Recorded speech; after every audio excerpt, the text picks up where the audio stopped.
Hey there, Aaron here again.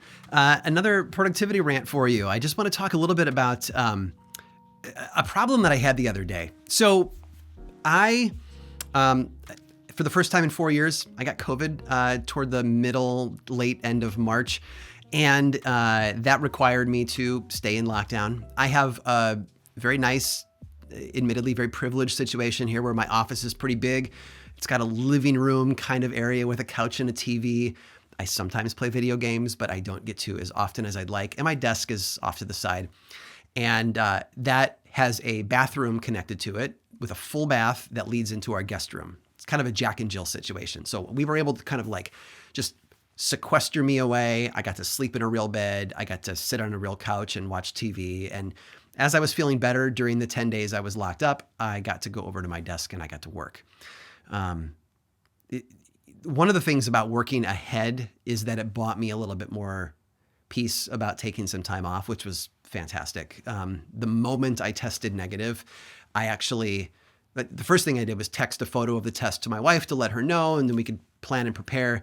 But then not knowing what COVID would do to my lungs, my voice, obviously as a podcaster, I use my voice a lot, and I was nervous about how that would go. So I immediately looked at my ad schedule coming up for Lore and realized that I had the ad copy, the kind of like the talking points or the scripts that come from the companies. I had that for 3 episodes into the future.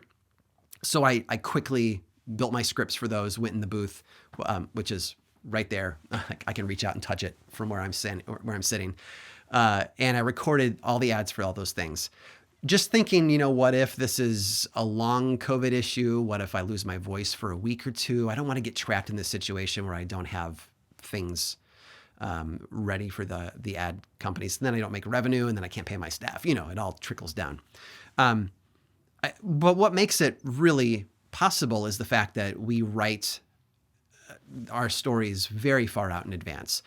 I think the episode that came out this week was probably written in like early January, might have even been middle of December. So we tend to get ahead, and we will move quicker through the spring to the point where like in April or so, we've got the whole year's worth of content done for Lore. That's wonderful for us because it means that it's been written, it's been recorded, I have produced it. And what I've done is I've left a gap in the baked in version of the episode where the ads I will record them closer to their publishing date in the same file that the episode is recorded in. Export one MP3 that's got the ads baked in. That's why they call them baked in ads. It's literally in the ad file or in the episode file, and then put that out there. So all that to say, we work ahead, and that buys me a little bit of freedom in things like illness or trips or taking a break. Like you've got to have a little bit of a rhythm to that. So I'm sitting on the couch, I'm recovering from COVID, and I have a book project in front of me that I'm inspired. I've got this idea, and I get out my laptop and I'm sitting there and I'm typing up an outline, and it's going well, right? The first 5 minutes of typing an outline is always great. You're like, all right, chapter 1's on this, chapter 2's on this. It's a nonfiction book. I'm able to go and grab some research material from past episodes, and I'm kind of seeing a flow. And then I realize, I've got this other section that I think should be in the book. Where does it go? Does it go between chapters 4 and 5? And then I put it in there, and then I realize, wait, now chapter 5 actually should come before chapter 2. And it starts getting really complex. And I hit a wall with the tool I was using. I'm on my laptop. I was in Craft, which is a note-taking app, and I was just typing my outline, and the app is doing its job. It's helping me type an outline out, but I feel like I hit a wall with organizing the material as best as I could. So I put the laptop away, and I almost like stopped for the day. I had some energy, and I could have kept going. I certainly had the time being in lockdown. And then I thought, maybe I just need to try a different tool for organizing this material. So I went and I grabbed a stack of like really cheap index cards and a big black marker. And I went and I grabbed those main beats for the book, and I wrote each one on an index card, and I just threw it on the floor. I did draw a circle at the top of each one, about an inch tall. And then I wrote the beat name on it and I threw it on the floor. And I just kept doing that. I got it all out. And after 10 or 15 minutes of doing that, I looked down at the pile and I said, let's organize these now. And without thinking about the ultimate and final order that everything goes in, I did know that there were sections in the book and I could organize the sections. I could say, okay, section 2, here are the beats that have to be in that section. And section 3, or, section A, B, and C, whatever, call them, Greek god names, just to organize the sections. And then I was able to look within a section and say, is that the order that I want those beats to appear? What makes logical sense? And I could move the index cards around. I'm not tied to a number that I've written on them because I haven't. I've just put a circle, an empty vessel waiting for a number for it. And then when I had each of these sections ready, I could look and say, what order do the sections logically go in? And I could move those sections around on the floor until I had a final arrangement that really made a lot of sense to me. And with that done, I could actually take the rest of those index cards that I had, some blank ones, and say, well, there's a missing step in this logical flow.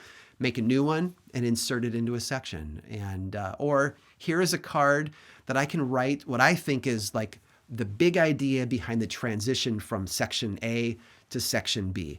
Write that sentence down so that Aaron in 6 months can look at that card and say, oh, that's how I'm getting from this section to the next section. Capture it. Save it, get it on paper. So I did that for a bunch of stuff. And then I just have it organized. It's still on my floor. It'll probably be on my floor for weeks or months. But I took a picture of it so that it's there and I can stick that photo into my notes app in Crafts and in Craft, and I can reference it. I can send it to a researcher and say, hey, can you help me with this column right here?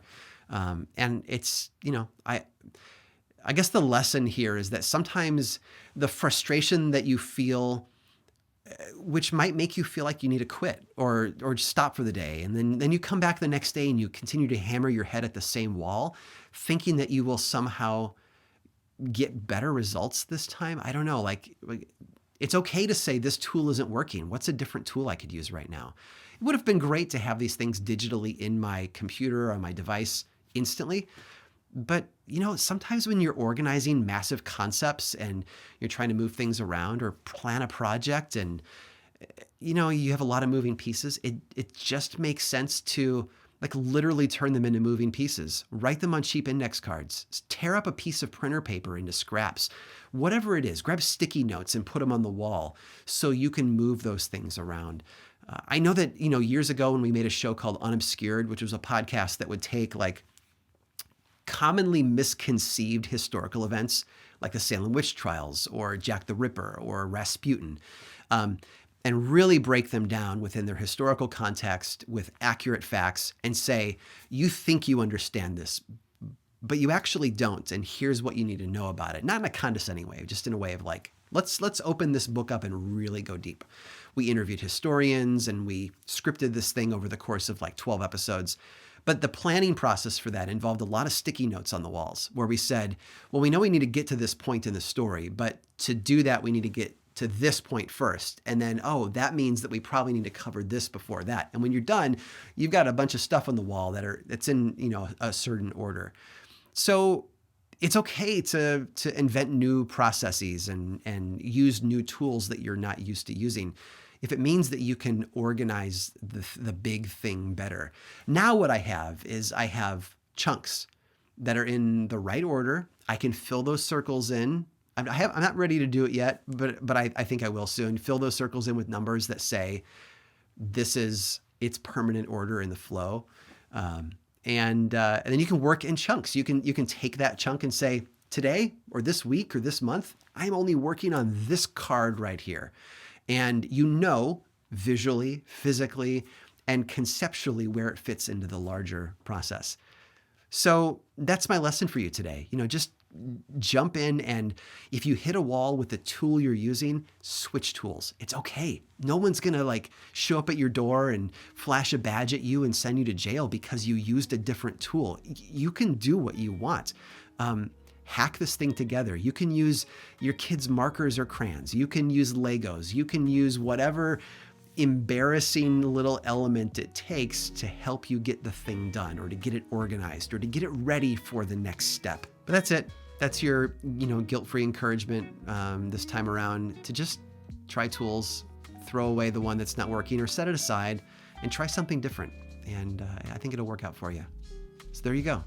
I'll see you next time.